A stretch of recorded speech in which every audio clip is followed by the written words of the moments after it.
سعودی عرب سے اور چائنا سے یہ دو ایسے تعلقات ہیں کہ پاکستان کی خارجہ پالیسی کسی تیسرے ملک کو جا ہی نہیں سکی کبھی، مطلب میرے ہوش میں تو ہم یہیں کے یہیں رہے۔ سعودی عرب سے تعلقات خراب ہوئے، اس کے پیچھے ایک شیخ شاہ محمود قریشی صاحب کا ایک بیان تھا، بیان تو بالکل ٹھیک تھا سر وہ۔ دیکھیں، بعض باتیں کہنی نہیں چاہیے۔ اب انہوں نے کہہ دی ہے، میں اپنے آپ کو فارن آفس کو کسی ایسے جنجال میں نہیں ڈالنا چاہتا۔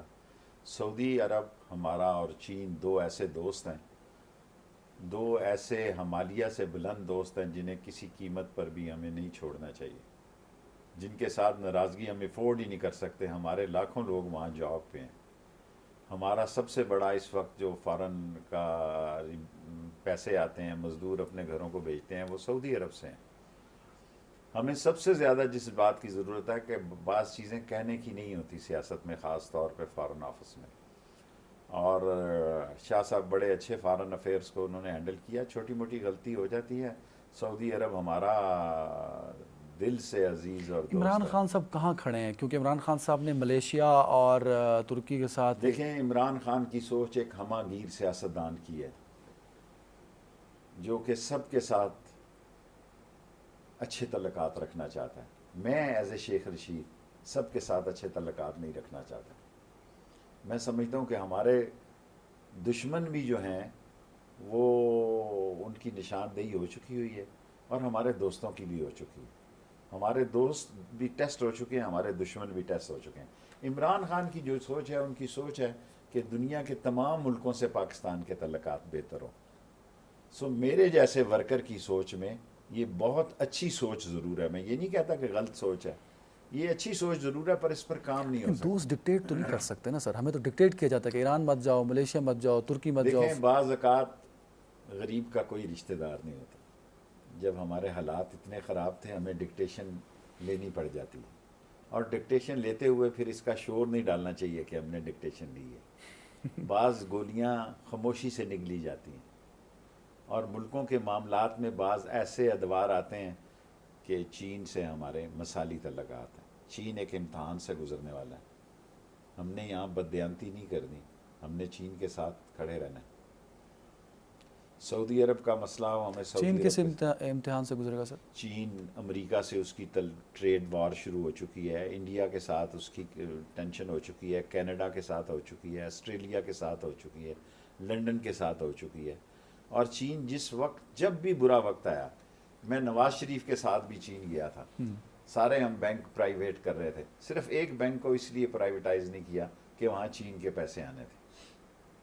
ہم نے ہمیشہ ساتھ دیا چین کا سر، اور چین نے بھی ہمیشہ ہمارا ساتھ دیا۔ دوری ایک ہاتھ سے تالی نہیں بج رہی۔ سعودی عرب سے دوری ختم ہو گئی آج ہو سر، گئی، آج کی بالکل۔ ڈیٹ میں سر؟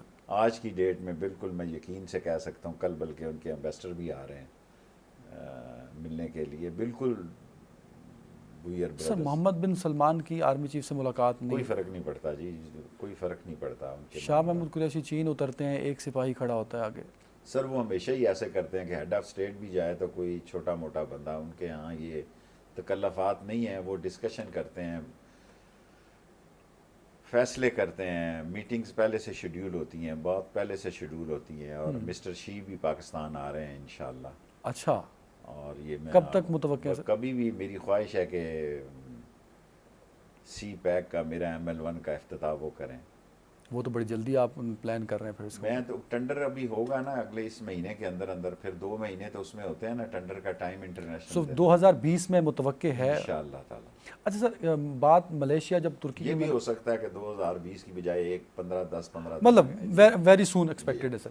سر جب ایران ہم بات کرتے ہیں ترکی اور ملیشیا کی، پھر دوسری طرف سعودی عرب ہے، ہم عمران خان صاحب کہاں سٹینڈ کریں گے؟ بڑا مشکل ہے سر یہ۔ عمران خان کر لے گا۔ میں نے آپ کو کہا نا، یہ سارے اینکر اور سارے لوگ سمجھتے ہیں کہ اس کو نہیں پتا کہاں سٹینڈ کرنا ہے۔ یہ سٹینڈ ہو ہی گیا نا، تھوڑی بہت جو غلط فہمی تھی دور ہوگی۔ اسی طرح اگر غلط فہمی پیدا ہوئی، عمران خان دور شاہ محمود قریشی وزیر خارجہ ہیں، ان کو تو کوئی مسئلہ نہیں ہے سر؟ کوئی مسئلہ نہیں ہے میرے خیال میں، کوئی مسئلہ نہیں۔ اچھا سر، دوسرا آخری 3-4 منٹ میرے پاس چل رہے ہیں، ذرا جلدی جلدی میں چیزیں۔ کشمیر پر ایک بڑی اچھی تقریر ہم نے کی، سال گزر گیا سر۔ اب جنگ تو نہیں کر دی نا، تقریر آپ نے تو کہہ دیا ایٹمی جنگ کا سر اس دن۔ وہ دیکھیں، اگر جنگ ہوئی تو ہمارے پاس کوئی آپشن نہیں ہے۔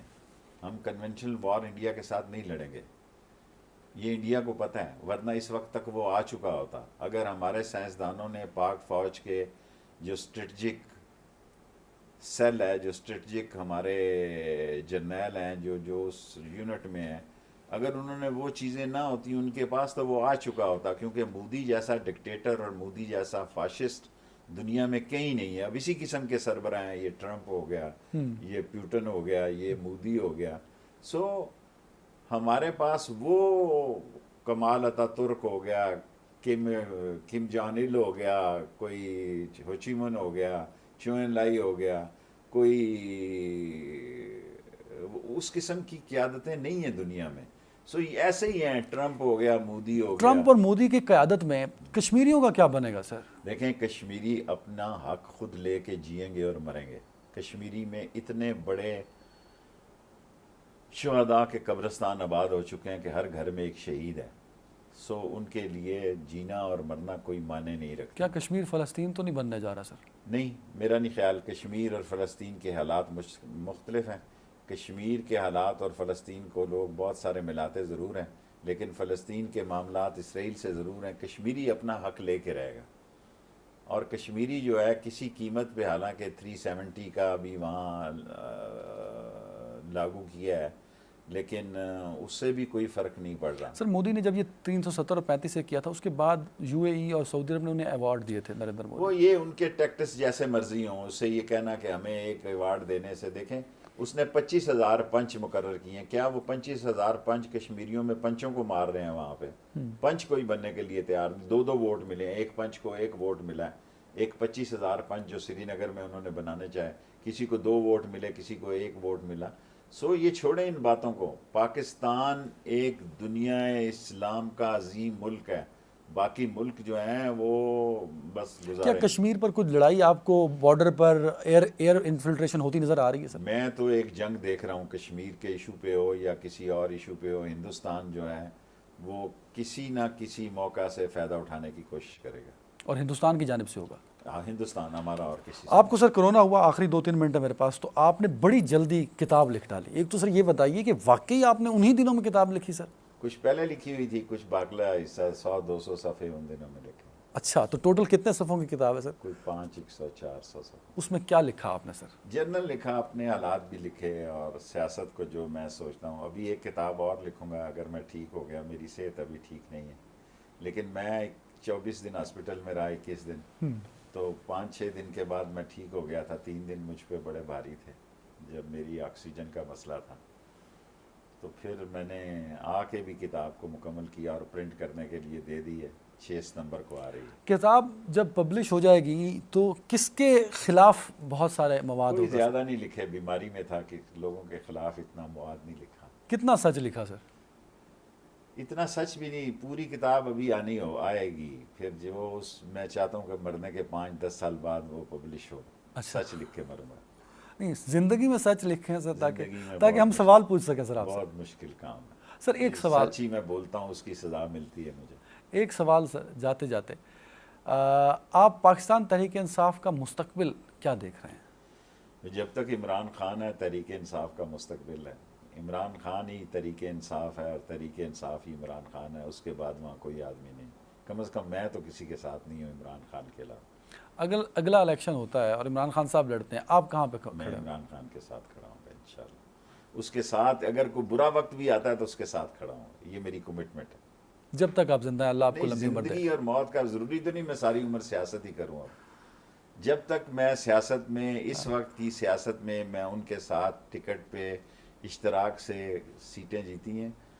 میرا بھتیجا ان کی پارٹی میں ہے، میری اپنی پارٹی ہے، لیکن میں نے پارٹی کو کبھی آرگنائز نہیں کیا کہ عمران خان کا 1-2% بھی ووٹ کم نہ ہو. سو میں اگر عمران خان پہ برا وقت آیا تو آن ریکارڈ کہہ رہا ہوں ان کے ساتھ کھڑا ہوں. آپ کی سیاست کی وجہ سے کبھی کسی کی سیاست ختم ہوئی؟ نواز شریف کی سیاست میری وجہ سے ختم ہوئی. آپ کی وجہ سے سر؟ وہ کیوں؟ پاناما کا کیس میں نے جیتا، اور تو کیس کسی کا ابھی تک لگا ہوا ہے. پاناما کا کیس میرا تھا 62-63. اچھا، میں نے یہ پہلی دفعہ سنا ہے. حنیف عباسی تو یہ کہتا ہے کہ شیخ رشید نے میری سیاست ختم کی. نواز شریف کی بھی آپ نے کی؟ یہ میں نواز شریف کی سیاست میں نے ختم کی. 62-63 کا کیس میرا کیس تھا، عمران خان کا کیس نہیں تھا 62-63. یہ آپ کی اطلاع کے لیے عرض ہے. اور سارا کیس میں نے خود لڑا. وہ میں خیر آتا تو تھا، آپ وہاں موجود ہوتے تھے. سر جاتے جاتے صرف یہ سوال کہ آپ ML1 شروع کرنے جا رہے ہیں، اس کے پلاننگز کیا؟ میرے پاس صرف 1 منٹ اگر جلدی سے بغیر سوال دیکھیں جی پلاننگ اس کی یہی ہے کہ اسی مہینے انشاءاللہ تعالیٰ یا اگلے 8-10 دن میں اس کا ٹینڈر ہو جائے گا. 2 مہینے ٹینڈر کو لگیں گے. چین نے لینا ہے ٹینڈر اور 90% پیسے چین نے لگانے ہیں, 10% ہم نے لگانے ہیں. 90% نوکریاں ہماری ہوں گی, 10% چین کی ہوں گی. اور 5 سے 9 سال میں, 5 سال لوگ جب کہتے ہیں تو 3 سال میں مکمل کرائیں گے. 3 اس کے فیزز ہیں. 1.5 لاکھ لوگوں کو روزگار ملے گا اس میں. نئی نوکریوں کا. اچھا, نوکریاں 1.5 لاکھ لوگوں کو ملیں گی اور تمام پھاٹک ختم ہو جائیں گے, تمام کراسنگ ختم ہو جائے گی, اوور برج ہوگا, بہت سارا سیمنٹ سریے کا کاروبار ہوگا. اور 1871 شہباز شریف اور نواز شریف صاحب کو ہوگا کہ اگر ان کی کمپنی پتہ نہیں چائنیز اپنے لے کے آتے ہیں کیا کرتے ہیں یہاں